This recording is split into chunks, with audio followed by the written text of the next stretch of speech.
अस्सलाम वालेकुम स्टूडेंट्स, उम्मीद करता हूँ आप लोग खैर आफियत के साथ होंगे। बच्चे, आज के इस पर्टिकुलर वीडियो के अंदर हम लोग नम्स बायोलॉजी 2012 से लेकर 2023 के अंदर जो स्पोर्ट एंड मूवमेंट यूनिट से एमसीक्यूज आ चुके हैं उसको हम लोग डिस्कस करेंगे। Movement of hip and shoulder joints are the examples of. तो बच्चे, ये हमारे पास एग्जांपल आ जाती है बॉल एंड सॉकेट जॉइंट्स की। एमसीक्यू नंबर 2 है कि scapula is the bone of the. किसकी बोन है? पेक्टोरल गर्डल, पेल्विक गर्डल, इस तरह से ऑप्शन मौजूद हो सकती हैं। तो हमारे पास स्कैपुला जो है वो पेक्टोरल गर्डल की बोन आ जाएगी। डैश है present in the abdominal region. तो बच्चे, हमारे पास लंबर वर्टेब्राई जो है वो राइट ऑप्शन आ जाएगा। क्वेश्चन नंबर 4 है the process of cartilage formation is known as. तो बच्चे, कार्टिलेज के बनने के प्रोसेस को हम लोग कॉन्ड्रोजेनेसिस का जो है वो नाम दे रहे होते हैं। नेक्स्ट क्वेश्चन है हमारे पास tendon is made up of. किस चीज़ से मिलकर बने हुए होते हैं? तो बच्चे, ये मॉडिफाइड वाइट फाइब्रस टिश्यू से मिलकर बने होते हैं। नेक्स्ट है हमारे पास कि कौन मसल्स को बोन्स के साथ जो है वो अटैच करता है? तो बच्चे, टेंडन्स जो हैं वो मसल को बोन के साथ अटैच करते हैं, जबकि जो लिगामेंट्स होते हैं इसको बल्ब से याद रख सकते हैं कि बोन फिर लिगामेंट आता है फिर बोन आती है। तो बे से बोन और लाम से लिगामेंट और बे से बोन, तो इन चीज़ों को याद रखें। टेंडन मसल को बोन से जोड़ेगा और जो हमारे पास लिगामेंट्स होते हैं वो बोन्स को बोन्स के साथ जोड़ने की सलाहियत रखते हैं। नेक्स्ट है जी the significant flight muscle in birds is the. तो बच्चे, पेक्टोरल मसल्स होते हैं जो कि इनको फ्लाइट के अंदर हेल्प आउट करते हैं। The multinucleated mass of the bone breaking cell is called. तो बच्चे, इसका जो राइट ऑप्शन है दैट इज़ ओस्टियोक्लास्ट। क्लास्ट खल्लास से याद रखें, मतलब ख़त्म करना है, बोन को ब्रेक करना होता है तो ओस्टियोक्लास्ट बोला जाता है।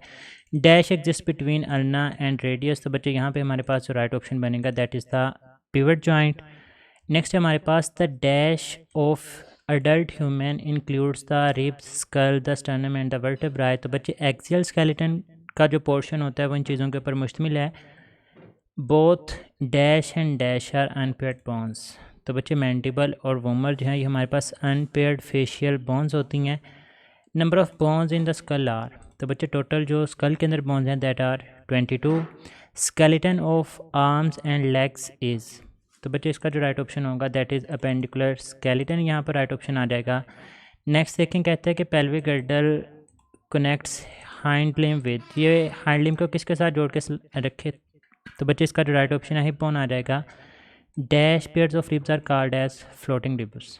तो बच्चे, 11th एंड 12th पेयर्स को जो है वो हम लोग फ्लोटिंग रिब्स का स्पेसिफिकली नाम देते हैं। नेक्स्ट है when a muscle is required to contract, calcium ion किसके साथ जो है वो बाइंड करते हैं? तो बच्चे, यहाँ पे हमारे पास जो राइट ऑप्शन होगा that is troponin molecule and causes them to move slightly in the presence of muscle contraction. बच्चे, स्लाइडिंग फिलामेंट मॉडल से चीज़ें आई हैं। जी लाइन के बारे में याद रखिएगा कि हमारे पास जो जी लाइन है it brought close to each other. अगर हम लोग आई बैंड की बात करें तो बच्चे ये शॉर्टन हो जाता है, और अगर हम लोग एज जोन की बात करें तो ये जो है वो डिसअपियर हो जाता है। नेक्स्ट हम लोग बात करते हैं कि dash are present in the internal organs like stomach, intestine. तो बच्चे, स्मूथ मसल्स हैं वो हमारे पास स्टमक और इंटेस्टाइन वगैरह के अंदर पाए जाते हैं। क्वेश्चन नंबर 18 है कि muscle fibre has many dash. तो यहाँ पर myofibrils and in turns these have many. तो बच्चे, यहाँ पर हमारे पास जो है वो सार्कोमियर्स आ जाएंगे। नेक्स्ट क्वेश्चन है कि muscles that are attached to bones and have the voluntary movements are termed as. तो बच्चे, वॉलंटरी मूवमेंट्स होंगे तो इनको हम लोग स्केलेटल मसल्स का नाम देते हैं। हमारी मर्ज़ी के ये तापे होते हैं, हमने जिस डायरेक्शन के अंदर इनको मूव करवाना होता है उसी लिहाज से ये मूव करते हैं। The multinucleated mass of bone forming cell is called osteoclast. Myofibrils within the muscle fiber contain thick and thin filaments made up of dash respectively।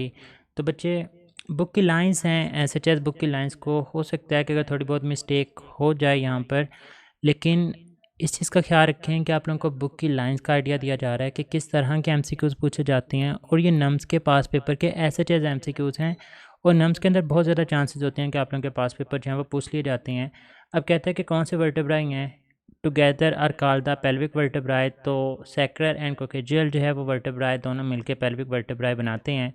वर्टेब्राई of the neck are called, neck के vertebrae को हम लोग cervical वर्टेब्राई का नाम देते हैं। Dash is found at the end of long bones in the nose. मतलब कौन सी जो है हमारे पास कार्टिलेज पाई जाती है? तो हाइलिन कार्टिलेज पाई जाएगी। A muscle with characters like a spontaneous contraction one nucleus per cell, no control over contraction is called as. तो बच्चे इसको हम लोग स्मूथ मसल्स का नाम देते हैं। ये स्मूथ मसल की एस एच एस डेफिनेशन पूछी गई है। फिर पूछा जाता है कि बॉल एंड सॉकेट जो है वो कहाँ पर मौजूद होते हैं। तो ये बच्चे हिप एंड शोल्डर के ऊपर मौजूद होते हैं। अब देखें यही एमसीक्यूज़ दो तरह से पूछा जा चुका है। पहले इसने पूछा था कि हिप एंड शोल्डर किसकी एग्जांपल है, तो बॉल एंड सॉकेट की। अब वो पूछ रहा है कि बॉल एंड सॉकेट जॉइंट कहाँ पे मौजूद होता है, तो हिप एंड शोल्डर। मतलब स्टेटमेंट्स की खाली जगह छोड़ के आगे वो कुछ भी पूछ सकते हैं। तो इस लिहाज से आप लोगों ने चीज़ों को अच्छी तरह से तैयार करना होता है। अब dash is the most abundant in human body, तो हाइलिन कार्टिलेज जो है वो सबसे ज़्यादा पाई जाती है among all the types of collagen. कौन सा ऐसा इवेंट है that does not occur during the muscle contraction, तो ए बैंड का शॉर्टन हो जाना, ये वाला इवेंट जो है वो मसल कॉन्ट्रैक्शन के दौरान नहीं हो रहा होगा। Dash is an example of joint called the suture, तो स्कल बोन इसके एग्जांपल में आ जाएंगे। Smooth muscles are long and spindle shaped with dash, तो बच्चे वन न्यूक्लियस पर सेल्स होते हैं स्मूथ मसल्स के अंदर। नेक्स्ट है जी हमारे पास कि किस इवेंट के अंदर कौन सा इवेंट है वो मसल कंट्रैक्शन, तो ए बैंड शॉर्टन ऑलरेडी पूछा जा चुका है। Pubic symphysis and internal vertebrae disc are the examples of, तो बच्चे किसकी एग्जांपल में आएंगे, हमारे पास कार्टिलेजिनियस जॉइंट्स की एग्जांपल के अंदर आ जाते हैं। फिर कौन सा फीचर जो है वो कार्डिक मसल्स के अंदर एब्सेंट होता है, तो बच्चे हमारे पास ये मल्टी न्यूक्लिएटेड सेल्स हैं वो नहीं होते, तो कार्डियक मसल्स के अंदर ये यूनी न्यूक्लिएटेड होंगे। तो हमारे पास यहाँ पर राइट ऑप्शन मल्टी न्यूक्लिएटेड बनेगा। Sarcoplasmic reticulum of muscle fibre is mainly responsible for, ये किस चीज़ का जिम्मेदार होता है, तो बच्चे कैल्शियम स्टोरेज के लिए ये रिस्पॉन्सिबल है। फिर कहते हैं कि calcium is more difficult to heal than bones because cartilage lacks vascular supply. यहाँ पर कह लें कि हमारे पास ब्लड वेजल्स की सप्लाई नहीं आती, जिसकी वजह से कार्टिलेज को हील करना मुश्किल, जबकि बोन्स के अंदर बाकायदा ब्लड वेजल्स की सप्लाई होती है, जिसकी वजह से वहाँ पर हील करना जो है वो हमारे लिए आसान होता है। तो बच्चे ये स्पोर्ट एंड मूवमेंट के वो एमसीक्यूज़ हैं जो नम्स 2012 से लेकर 2023 तक पूछे जा चुके हैं। टोटल 36 क्वेश्चन हैं, SHS पूछे गए हैं। इनमें वर्ड्स को चेंज करके पूछा जा सकता है। इसको अच्छी तरह से तैयार करें। कल के टेस्ट के लिए बेस्ट विशेज़। अपना बहुत सारा ख्याल रखना है, दुआ में याद रखिएगा। फ़ी अमानिल्लाह, अल्लाह हाफिज़।